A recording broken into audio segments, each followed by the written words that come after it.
The scary side of Facebook. Teenage moms showing their many strangers after seeing an invitation on Facebook. It happened to some parents in suburban Boston when they left their teenage son home alone. And as Yunji Denise reports, what took place is a cautionary tale for all parents and a serious warning about the reach of social media.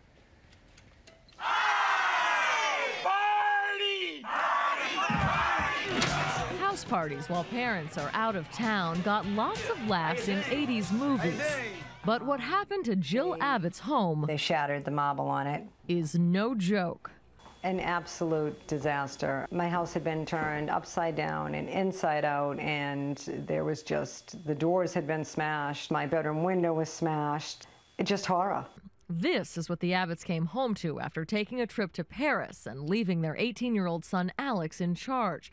Police say these teenagers, who are not friends but schoolmates with the Abbetts' son, talked their way into the house, then announced a rager on Facebook. Close to 100 kids showed up and caused $45,000 in damage. They urinated in every single drawer in my house. Every drawer in my house. The teens not only promoted the party online, police say they also used Facebook to brag about it afterwards, creating a fan page calling themselves the Homewrecker Crew. Teens acting out online and turning that into real-life action is growing, and it's growing exponentially. When invites go viral, crowds can gather fast. A snowball fight in D.C. escalated to police involvement. And last month in Philadelphia, a flash mob of more than 3,000 teenagers damaged businesses and assaulted a police officer. In the Abbott case, police have arrested 4 teenagers, and thanks to the teens themselves, they've got plenty of evidence. Teens are always looking for their 15 megabytes of fame. If they can post something on YouTube or on Facebook or on any site that they're using, what they don't realize is they're making life a lot easier for cops. Jill Abbett says repairing her home will take a lot of money and months of work, and some of the damage simply can't be undone. They couldn't possibly imagine, unless it was done to their families, what this has been like. This has turned our life inside out, upside down. For Good Morning America, Yunji Denise, ABC News. Boy, that is just horrible. So what can parents do to make sure this doesn't happen to them or their children? We're joined now by our parenting contributor, Ann Plachette Murphy. And it just makes you shake your head when you see those really details. But, you know, we've always had house parties. Yes.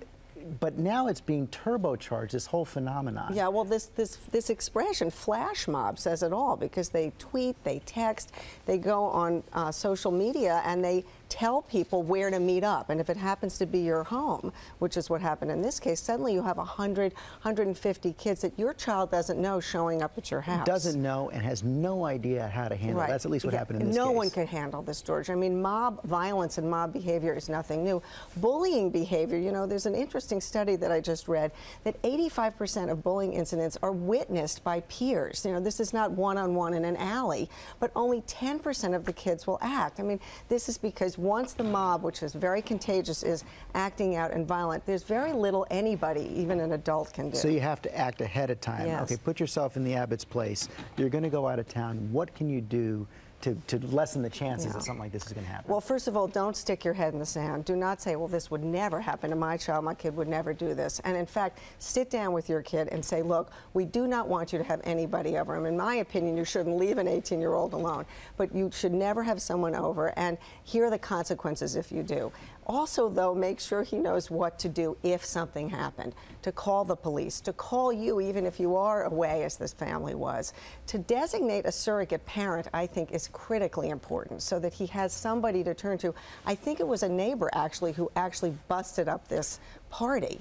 So you have to make the consequences very, very clear, but at the same time make it clear that they can call you. Yes, don't be afraid to call this you. is exactly like when kids drink and drive. You don't want them to be so afraid that you're going to kill them for calling that they get into a car drunk. It's the same idea. They have to know that they can turn to an adult and that, yes, there will be consequences, but not at the moment when they desperately need help. And even if you're away, make your presence felt. Yes, and do not advertise any of your plans online, and make sure they don't either. Okay, Ann Plachette Murphy, thanks very much. We have more tips on how to keep this from happening to you at our website at abcnews.com.